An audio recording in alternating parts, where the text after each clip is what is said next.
अलग कर दिया, ठीक है, ये रिजेक्ट हो गया बेटा, क्योंकि इसमें कलर आ गया है और इसमें ऑलरेडी एक सैंपल रन हो चुका है, ठीक है। अब इसमें नया कार्टेज लगाएंगे अपन, सिंगल यूज है, सिंगल यूज कार्टेज।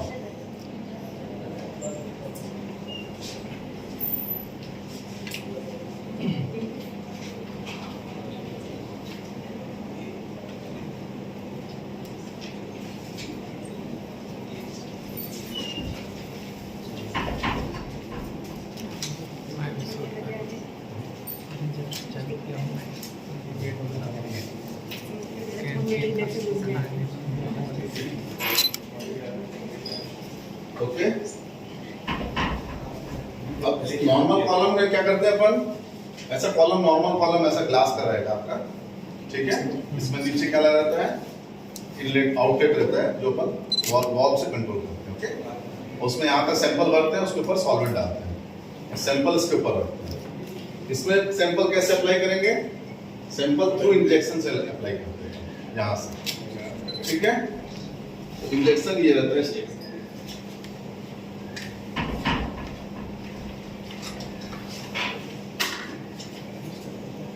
सैंपल क्या संतोष भाई पैसे। अच्छा ये सैंपल,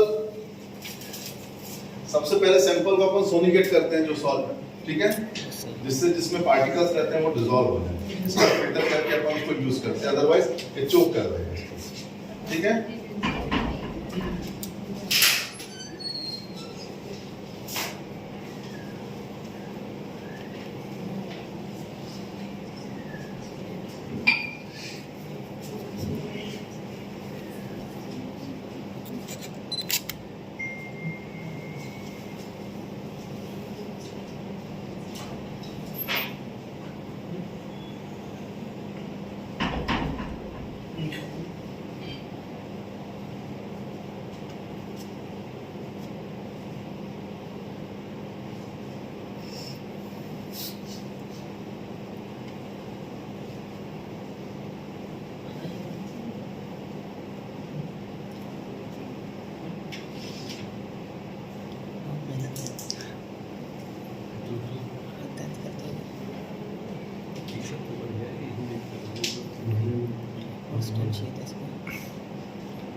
अपन ने सैंपल अप्लाई कर दिया, ओके, मशीन चालू कर देंगे।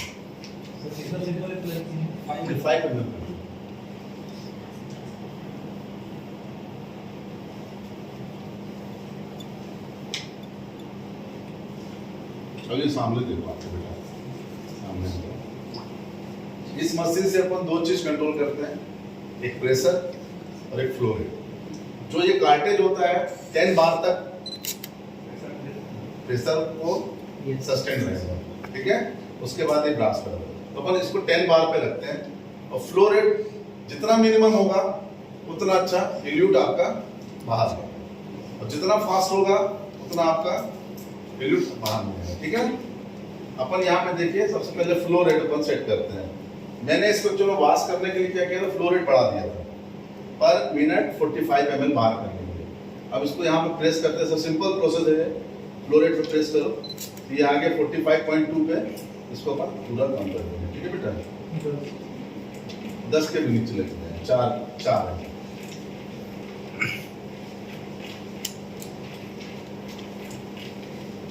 एक्चुअली में शुरुआत में क्या होता है कि इसमें एयर वेयर क्रैक होता है ना, उसके लिए इसको क्या हाई प्रेशर पे करना पड़ता है। मोबाइल फ्लैश है, इथेनॉल है, सैंपल एक्सट्रैक्ट है, किसका एक्सट्रैक्ट है मेरा लैब टेक्नीशियन जानता है वो, शायद फ्लावर कैसा है, फ्लावर ये क्या है? एशिया एशिया का है। ये आपका 4 पे आ गया, ठीक है बेटा, 5 कर लो, ठीक है,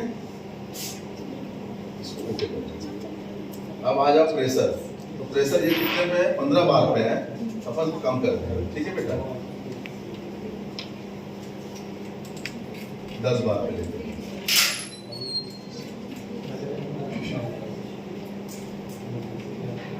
क्योंकि ये कार्टेज जो देखोगे ना, ये देखिए इसमें क्लियर कट लिखा रहता है, ओके, कितना बार तक इसको लेना है, इसका पार्टिकल साइज क्या है, ठीक है,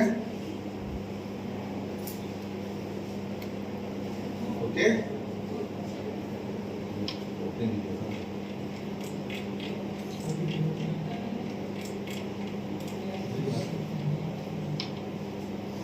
ये स्टार्ट कर दो।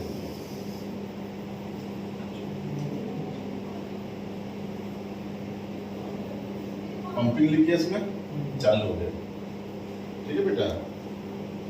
अब अपन क्या करते हैं, ये आउटलेट इसका यहाँ से इल्यूट आएगा, ठीक है। अपन 10 ml इल्यूट इकट्ठा करेंगे, ठीक है। बेसिकली क्या है, अपन ये मान चल रहे हैं, ये सेपरेट करता है, क्रोमेटोग्राफी क्या करता है, सेपरेट करता है।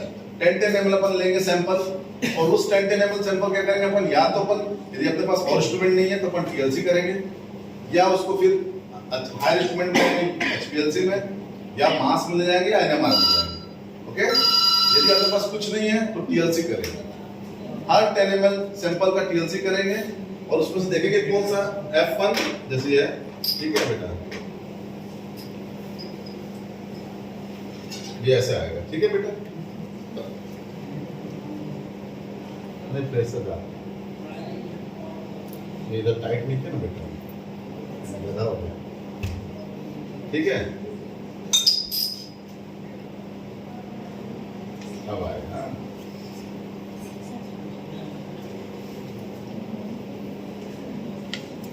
F1, F2, F3 करके F10, F20 ऐसे फ्रैक्शन आप इकट्ठा करेंगे, और हर फ्रैक्शन का क्या करेंगे, TLC करेंगे।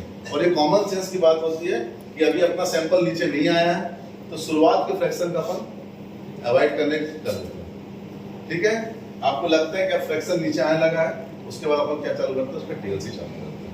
अब TLC में TLC पढ़ चुके हो, ठीक है। सॉलिड सिस्टम नहीं रखेंगे अपन, ओके, मोबाइल फेस। उसके बाद उसको TLC में रन करेंगे, यदि कोई सेपरेशन दिखता है तो उस सेपरेशन को आइसोलेट करेंगे, ओके, क्लियर।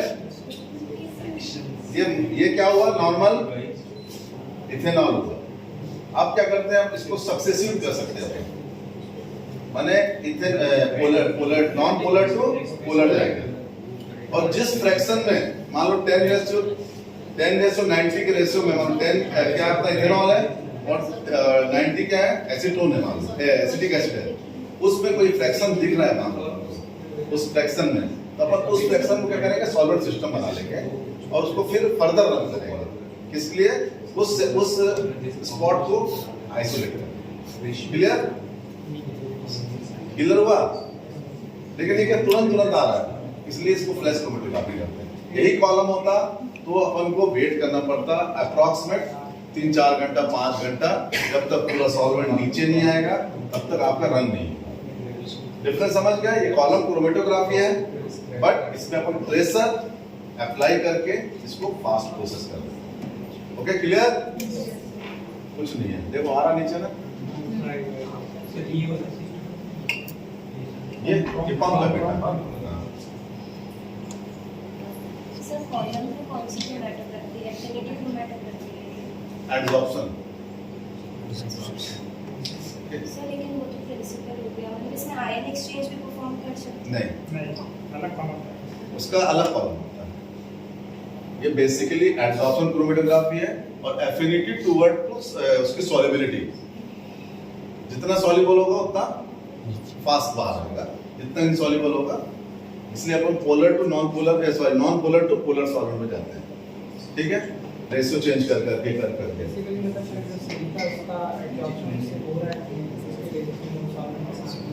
किसका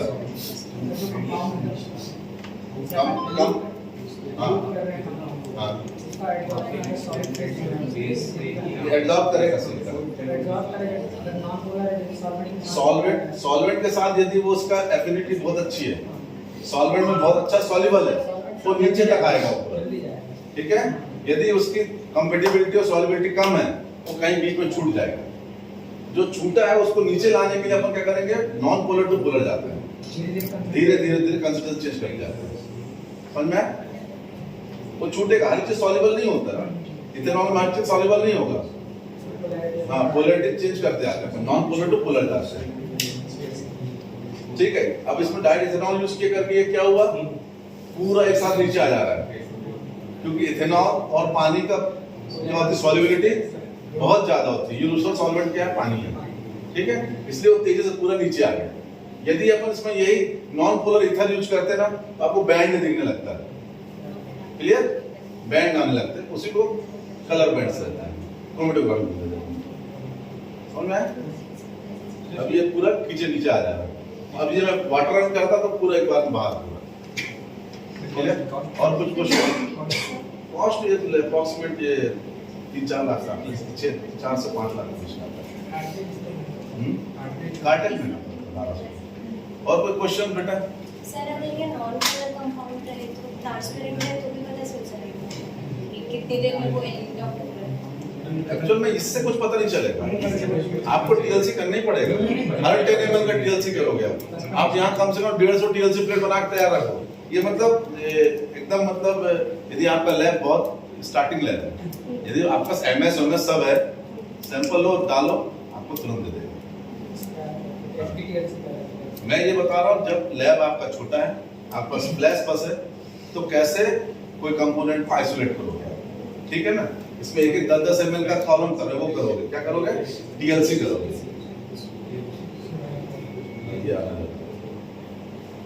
ठीक है, पूरा इथेनॉल अगर पूरा नीचे डाल एक बार, तो ये प्रॉपर सेपरेशन नहीं हुआ, ठीक है, इसलिए नॉन पोलर टू पोलर। समझ में आया? और कोई क्वेश्चन?